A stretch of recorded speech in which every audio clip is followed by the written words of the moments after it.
వాసి శ్రీ కె పరశురామయ్య గారు ఐఏఎస్ బీహార్లో 15 ఏళ్ళు ఆయన డివిజనల్ కమిషనరే. కలెక్టర్ని డివిజనల్ కమిషనర్ అంటారు ఉత్తర భారతదేశం.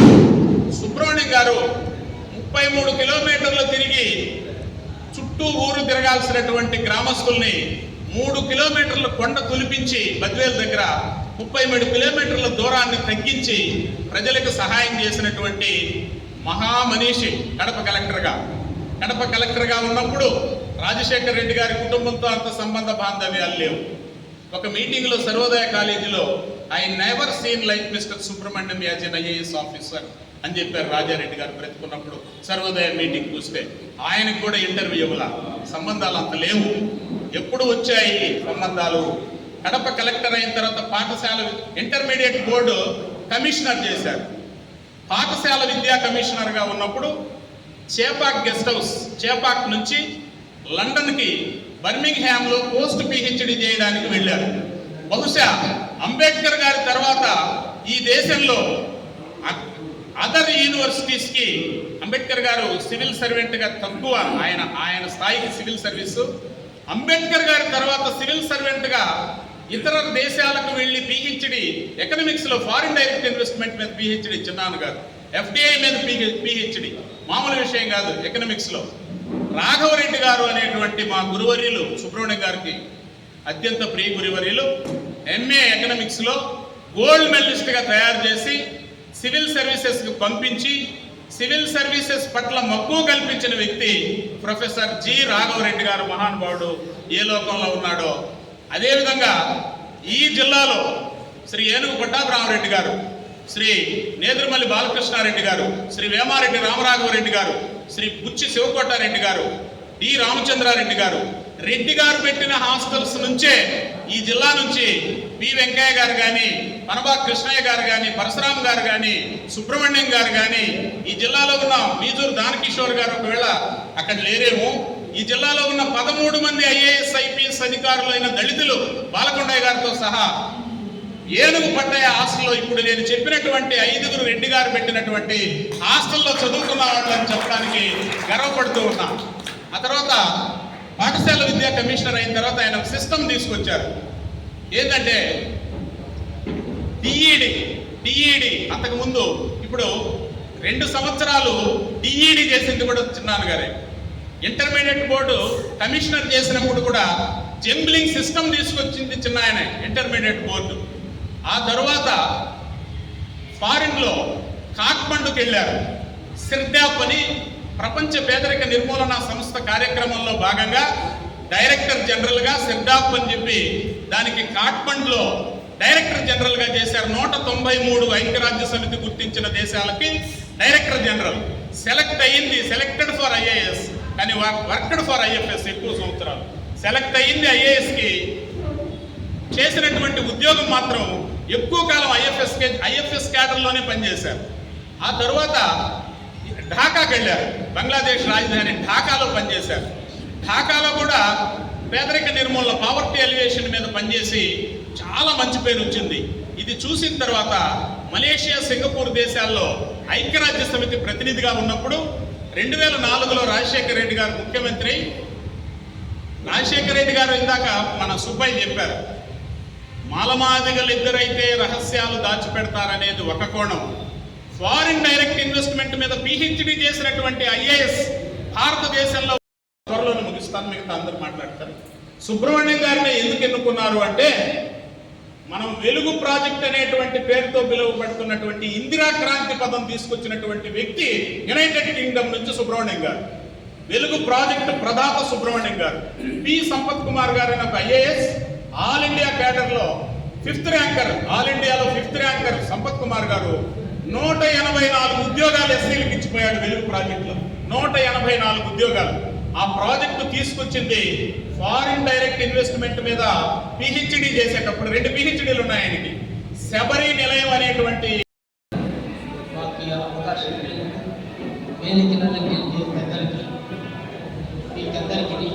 ధన్యవాదాలు. చాలా విషయాలు కూలంకషంగా సోమశేఖర్ గారు నాకు అందించారు. మరి ఆయన మొట్టమొదటిగా ఇక్కడ కాలేజ్ హాస్టల్ ఉండేటప్పుడు మేము హై స్కూల్లో హాస్టల్స్లో వార్డెన్స్గా పనిచేస్తున్నాం.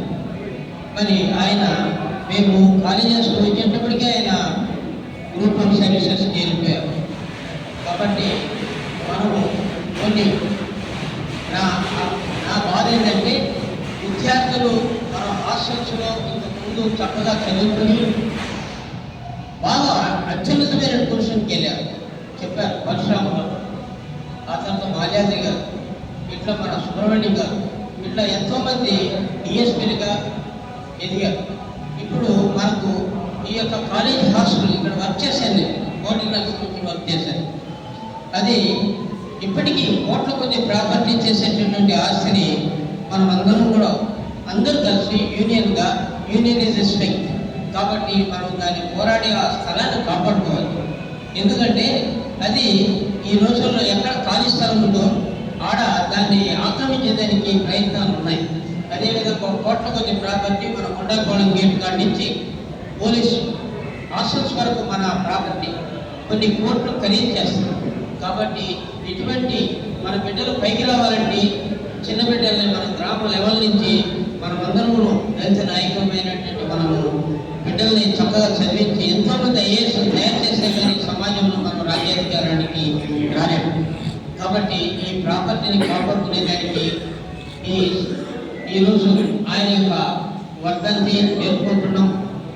ఆ కుటుంబానికి ప్రగాఢ సానుభూతిని తెలుపుతూ వారు ఆత్మవిశ్వాసం దేవుణ్ణి ప్రార్థిస్తూ సుబ్రహ్మణ్యం యొక్క ఆత్మకు శాంతి కలగాలని తెలియపరుచుకుంటూ ఈ అవకాశం ఇచ్చినటువంటి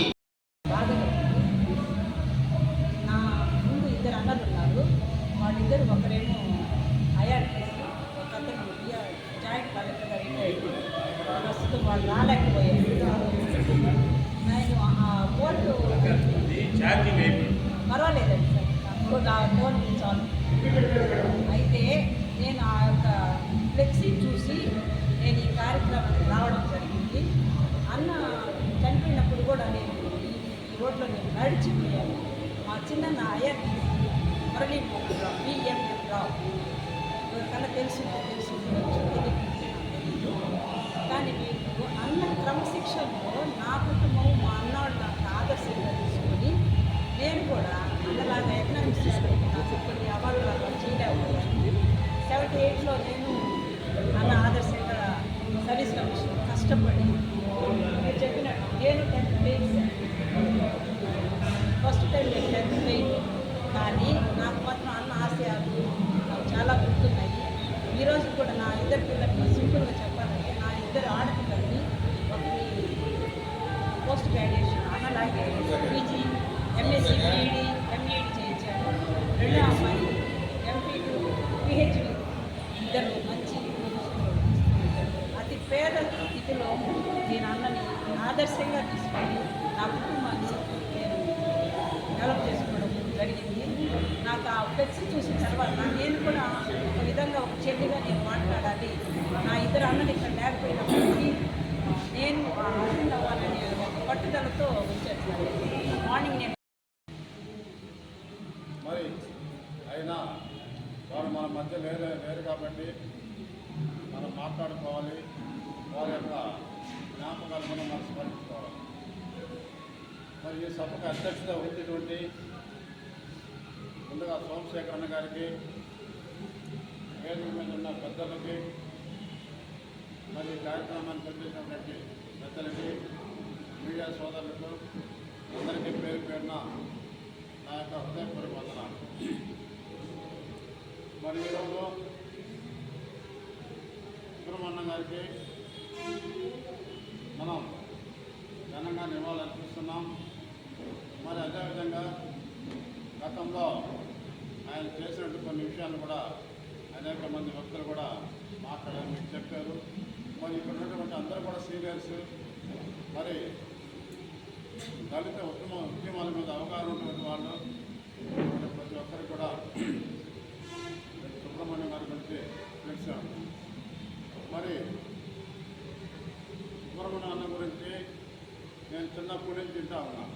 ఎందుకంటే నేను ఫస్ట్ 3వ క్లాస్ సుబేదార్పేటలో దాన్ని రొందులపడి అంటారు, నేను అక్కడ చేరాను.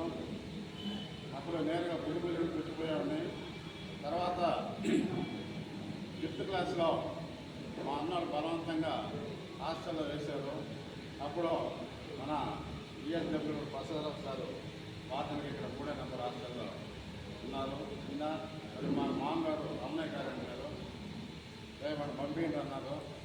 అతి కష్టం కదా 5th క్లాస్లో ఇక్కడ చేరటం. మళ్ళీ 1 year 1.5 years మళ్ళీ చెప్పేవాడు. అప్పుడే నేను సుబ్రహ్మణ్యం పేరు బాగా వినేవాడిని. ఎందుకంటే సుబ్రహ్మణ్యం అన్న, పరశురామన్న, మరి కొంతమంది ఉన్నారు. వీళ్ళందరూ కూడా కొండాపాలెం యొక్క హాస్టల్లో చదువుకున్న వ్యక్తులు. మరి మా బావగారు సుబ్రహ్మణ్యం గారు వీళ్ళంతా కూడా ఒక బ్యాచ్మెంట్స్. ఆ విధంగా అప్పట్లో పరశురామం గురించి, సుబ్రహ్మణ్యం గురించి, బాలకొండ గురించి, తర్వాత మన పట్టపరవి గురించి చెప్తా ఉండేవారు. వీళ్ళు దళితులుగా బాగా కష్టపడి పైకి వచ్చారు, వీళ్ళు కలెక్టర్లు అయ్యారు. మరి అదే క్రమంలో దానికంటే ముందు ఇందూరుపల్లి రమణయ్య ఆయన ఆయనకి ఐఏఎస్ అంటారు, ఐఏఎస్ రమణయ్య అంటారు. ఆయన అంటే కొంచెం నోటు స్పీడు దూరం వల్ల ఐఏఎస్ రాలేదని అనుకుంటాను నేను. ఆయన కానీ ఎక్కడ కూడా ఆయన డిగ్నిఫైడ్ దగ్గర ఉందా. తను కూడా ఏ ఆఫీసర్ దగ్గరికి వెళ్ళినా కూడా ఇంగ్లీష్ ఫ్లూయెన్సీ బాగుంటుంది, సబ్జెక్ట్ మీద కమాండింగ్ ఉంటుంది. సమాజంలో కూడా తెలియజేస్తున్నాను. ఈరోజు మన సుబ్రహ్మణ్యం గారి సంస్కరణ సభ జరుపుకోవడం, పద్ధతి జరుపుకోవడం గొప్ప విషయం. నిజంగా సోమశేఖర ప్రసాద్ గారు ఆయన జ్ఞాపకాలను కూడా మనందరూ పంచడం అనేది గొప్ప విషయం. అయితే సుబ్రహ్మణ్యం గారు ఆయన 10th ఫెయిల్ అనే వ్యక్తి. అయితే ఆయన ఈ సమాజానికి ఒక మార్గదర్శకులు. చాలామంది అంటుంటారు 10th ఫెయిల్ అయితే ఏముందిలే అతని జీవితం అంతటితో క్లోజ్ అయిపోద్ది అని చాలామంది అనుకుంటారు. కానీ ఆయన పట్టుదలతో, క్రమశిక్షణతో నిజంగా ఈ రాష్ట్రంలో ఉన్నత స్థాయి ఐఏఎస్ ఆఫీసర్ కాగలిగాడు అంటే చాలా గొప్ప విషయం. కాబట్టి ఆయన జీవితాన్ని మన దళితులందరూ కూడా చెప్తే చాలా బాగుంటుందని చెప్పేసి నేను మాట్లాడుతున్నాను. అయితే 2009లో వైఎస్ రాజశేఖర్ గారితో 4 సభ్యులు ఆ రోజు మరణించడం జరిగింది. వెస్లీ గారు, సుబ్రహ్మణ్యం గారు. చిన్న విషయంలో సహాయం చేశారు. దాని శక్తి ఉద్యోగ రీత్యా పై చదువులకు పోయే క్రమంలో మనకి జీతం ఇచ్చి మరీ పై చదువులు చదివించుకునే దానికోసం జీవో ఉంది. జీవోలు అయితే ఇటువంటి మేధావులు చక్కగా ప్రిపేర్ చేసి మనకి అందించారు. కానీ వాటిని ఇంప్లిమెంట్ చేసుకునే క్రమంలో ఆ స్థాయిలో ఉండేటువంటి అధికారులు కానివ్వండి, దళితేతరులు వాళ్ళందరూ కూడా మనం చదువుకునే దానికి అక్కడ కూడా బ్రేక్ వేసే దానికోసం చాలా ప్రయత్నం చేస్తారు. అది ఇప్పటికీ జరుగుతూ ఉంది. కానీ మహానుభావుడు స్వర్గీయ సుబ్రహ్మణ్యం సార్ ఆ రోజు పోయి చెప్పంగానే వెంటనే ఫోన్ చేసి చదువుకునే దానికి ఏ దళితులైనా సరే ప్రయత్నం చేస్తే దాన్ని అడ్డుకునే దానికి మీరెవరు అని చెప్పి నేరుగా ఫోన్ చేసి కన్సర్న్ ఆఫీసర్కి, ఆర్జేడీ ఆఫీసర్ ఫోన్ చేసి తిట్టి మరి ఆ శాలరీ చేయించే దానికోసం చాలా పెద్దలకి రైతులందరూ కూడా ప్రత్యేకంగా ధన్యవాదాలు తెలియజేస్తున్నాను. ఈరోజు ముఖ్యంగా సుబ్రహ్మణ్యం గారు సంస్కరణ దినోత్సవం సందర్భంగా అందరూ ఆ రైతులను కలుసుకోవడం చాలా సంతోషకరం. ఇప్పుడు ఏంటంటే ప్రతి సంవత్సరం కూడా సోమశేఖర ఆయన వల్చనారాయణ గారు సంస్కరణ దినోత్సవం ప్రతిసారి కూడా ఆయన ముందు ఆయన ఏదో ఒకటి చేస్తూనే ఉంటాడు.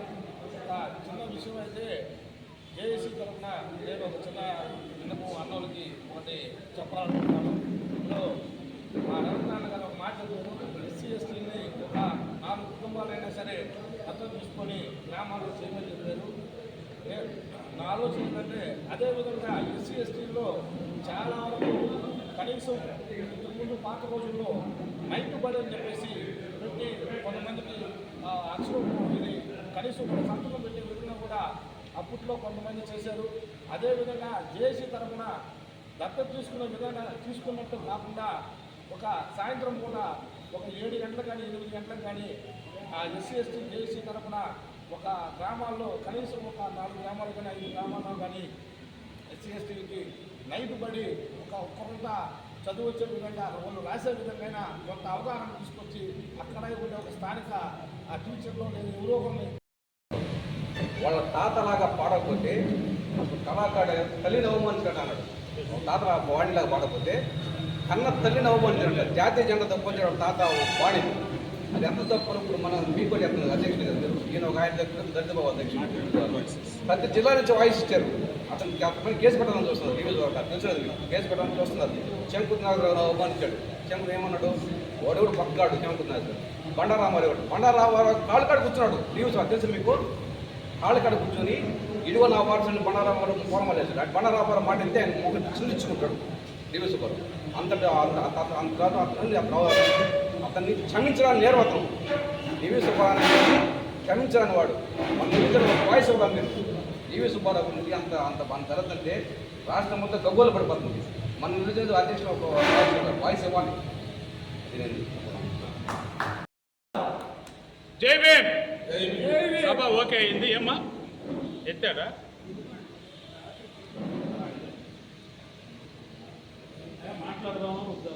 మాట్లాడటమే కరెక్ట్. మాట్లాడదామా వద్దా?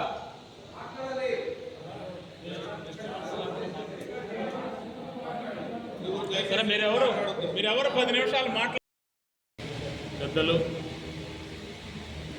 పూజ్యులు, కీర్తిశేషులు మా చిన్నాన్నగారు డాక్టర్ పొంతకుంట సుబ్రహ్మణ్యం గారు ఐఏఎస్ 16వ వర్ధంతి సందర్భంగా విచ్చేసిన సుబ్రహ్మణ్యం గారి అభిమానులందరికీ పేరు పేరున ధన్యవాదాలు. 1983వ సంవత్సరంలో సివిల్ సర్వీస్ అధికారిగా సెలెక్ట్ అయి వివిధ హోదాల్లో పనిచేసి ఐక్యరాజ్య సమితిలో కూడా అధికారిగా గుర్తింపు తెచ్చుకొని పావర్టీ అలివియేషన్ ప్రోగ్రాం పేదరిక నిర్మూలన మీద 193 దేశాలకు డైరెక్టర్ జనరల్గా పనిచేసినటువంటి దళితుల ముద్దుబిడ్డ కీర్తిశేషులు డాక్టర్ పి సుబ్రహ్మణ్యం గారు ఐఏఎస్. వారు పెట్టినటువంటి పథకాలు 2 సార్లు వైఎస్ఆర్ కాంగ్రెస్ పార్టీ ప్రభుత్వాన్ని అధికారంలోకి తీసుకొచ్చాయి. తదనంతరం రాజశేఖర్ రెడ్డి గారి తనయుడిని కూడా అధికారంలోకి తీసుకొచ్చాయి. ఇంకొక ముఖ్యమైన విషయం చెప్పాలి మీకు. ప్రస్తుత ముఖ్యమంత్రి వర్యులు శ్రీ నారా చంద్రబాబు నాయుడు గారు ఎంఏ పూర్తయి ఎంఫిల్ జాయిన్ అయినప్పుడు వారికి సుబ్రహ్మణ్యం గారు ప్రొఫెసర్గా వ్యవహరించారనే విషయం మీలో చాలామందికి తెలియదు. సుబ్రహ్మణ్యం గారు చంద్రబాబు నాయుడు గారి పేషీలోకి సీఎం ప్రిన్సిపల్ సెక్రటరీగా పిలిచినప్పుడు గురువర్యుల దగ్గరికి ఫైల్ తీసుకెళ్లడం ఇష్టం లేక సతీష్ చంద్ర గారిని ప్రపోజ్ చేసి ముఖ్యమంత్రి కార్యదర్శిగా పంపినటువంటి వదాన్యుడు. వచ్చిన అవకాశాన్ని కూడా అంటే విలువలకు ఆయన ఎంత ప్రాధాన్యత ఇస్తారో మనం గ్రహించాల్సినటువంటి అవసరం ఉంది. సుబ్రహ్మణ్యం గారికి 2 పిల్లలు, ఇద్దరు బిడ్డలు. ఒక బిడ్డ డిప్యూటీ కలెక్టర్గా జగన్మోహన్ రెడ్డి గారు ఇచ్చినటువంటి పోస్టులో ప్రస్తుతం రామచంద్రాపురం ఆర్డీఓ నుండి ట్రాన్స్ఫర్ అయి ఇప్పుడు కర్నూలు జీజీహెచ్ అడ్మినిస్ట్రేటర్గా ఉన్నారు. వారు మరెన్నో ఉన్నత పదవులు అలంకరించి చీఫ్ సెక్రటరీ రిటైర్డ్ అయ్యేటువంటి పరిస్థితిగా ఆమె తన కెరీర్ని మలుచుకోవాలని వారి కుటుంబానికి ఆ వెంకటేశ్వర స్వామి వారి పాదపద్మముల సాక్షిగా ఎల్లప్పుడూ సుబ్రహ్మణ్యం గారు పేదల పట్ల ఆలోచించిన వ్యక్తిగా వారి కుటుంబానికి ఆయన ఆశీస్సులు అందించాలని ఈ కార్యక్రమాన్ని దిగ్విజయంగా నిర్వహించడంలో మాకెంతో సహాయపడినటువంటి అన్న బీసీకే పార్టీ జిల్లా అధ్యక్షులు శ్రీ జయరాజు గారు, అదేవిధంగా ఎలక్ట్రిసిటీ ఎంప్లాయీస్ యూనియన్ నాయకులు శ్రీ విక్టర్ గారు, అదేవిధంగా ఇక్కడికి విచ్చేసిన అందరూ, పద్యనాటక కళాకారుల సంక్షేమ సంఘం జిల్లా అధ్యక్షులు శ్రీ పిన్ను గంగాధర్ రెడ్డి గారు, వారి కుటుంబానికి ప్రత్యేకంగా కృతజ్ఞతలు తెలుపుతున్నాం. అనారోగ్యంతో కూడా నేను ఆహ్వానించిన వెంటనే విచ్చేసి ఈ కార్యక్రమాన్ని దిగ్విజయం అనరించారు. సుబ్రహ్మణ్యం గారి సంస్మరణ సభ రాబోయే సంవత్సరాల్లో ఇంకా ఘనంగా జరిపి వారి కుటుంబానికి ఎల్లప్పుడూ అండగా ఉంటామని దళితుల సమస్యల పట్ల అవతలి వ్యక్తి ఎంత స్థాయి వ్యక్తి అయినా న్యాయం ఉన్నప్పుడు ఒప్పుకునే సమస్య లేదని సభాముఖంగా మీ అందరికీ విన్నవిస్తూ ఈ అవకాశాన్ని ఇచ్చినందుకు డాక్టర్ భీమారావు రామ్జీ అంబేద్కర్ గారి భవన్లో అంబేద్కర్ గారి సాక్షిగా సుబ్రహ్మణ్యం గారి లాంటి అధికారుల్ని ఆంధ్రప్రదేశ్ రాష్ట్రంలో దళిత బిడ్డలు అంబేద్కర్ గారు ఒక సూక్తి చెప్పారు, 1000 మంది గుమాస్తాలను తయారు చేసేదానికంటే ఒక ఐఏఎస్ అధికారిని తయారు చేయరు. కాబట్టి ఈ కార్యక్రమాన్ని దిగ్విజయం అనుసరించడంలో ఎప్పుడూ సహాయం చేస్తున్న మా ఎస్సీ జేఏసీ జిల్లా అధ్యక్షులు శ్రీ వాదనాల వెంకటరమణ గారు, ప్రధాన కార్యదర్శి శ్రీ కలివేల ఎలీషా కుమార్ గారు, కో చైర్మన్ శ్రీ పల్లాల శ్రీనివాసులు గారు, బహుజన్ టీచర్స్ అసోసియేషన్ నాయకులు ఆదినారాయణ గారు, మనోజ్ గారు, దర్శి మాల్యాద్రి గారు, అదేవిధంగా హరి గారు, ఇక్కడికి విచ్చేసినటువంటి కానిస్టేబుల్ హెడ్ కానిస్టేబుల్ అల్లుడు శ్రీ జగన్నాథ్ మస్తానయ్య గారు, రిపబ్లికన్ పార్టీ ఆఫ్ ఇండియా రాష్ట్ర కన్వీనర్ శ్రీ మిరియాల వెంకటరమణయ్య గారు అల్లుడు, ఎంతో శ్రమకు వచ్చి ఆరోగ్యం బాగలేకపోయినా ఇక్కడికి విచ్చేసిన నా కుమారుడు వెంకటదుర్గా ప్రసాద్కి ఆశీస్సులు అందిస్తూ వారి తాత మాదిరిగా పట్టుదలగా ఐఏఎస్ సాధించాలని, దీన్ని స్ఫూర్తిగా తీసుకోవాలని దుర్గాకి గైడ్ చేస్తూ ఈ అవకాశం ఇచ్చిన మీ అందరికీ పాదాభివందనం చేస్తూ ముగిస్తున్నాను. జై భీమ్, జోహార్.